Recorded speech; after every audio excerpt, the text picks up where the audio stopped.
Бул мечитте мен иштеп жатканыма 7-8 жыл болуп баратат. Жылына орто эсепте биз 1000ден ашуу нике кыябыз. Мечит кызматкерлери жалпысынан. Демек, ушул жерде иштеп жүрүп 8000ге жакын никеге күбө болгонбуз.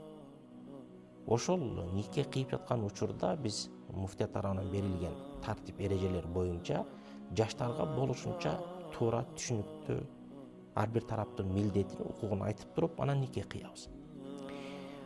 Ошол иш чаранын арасында биз талак деген сөздөн түшүнүгүңөр барбы деп токтолуп кетебиз да. Кыздан, жигиттен ушул нерсени сурайбыз. 100ге жакыны ошол канча бир жылда 1000 нике кыйсак, 1000дин бир 10% бул сөздөн түшүнүгү бар. Толук кандуу түрдө бар. Алардан проблема жок. Дагы бир канча пайызы, ал деле бир 10%га жетпейт, таптакыр түшүнүгү жок.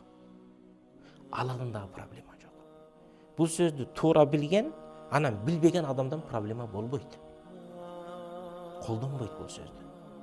Маселе кимде? Калган 80%да. Алар бул сөздү туура эмес түшүнүп алган. Ошол туура эмес түшүнүк боюнча жиберип жиберсек, алардын акысына кирген болуп калабыз.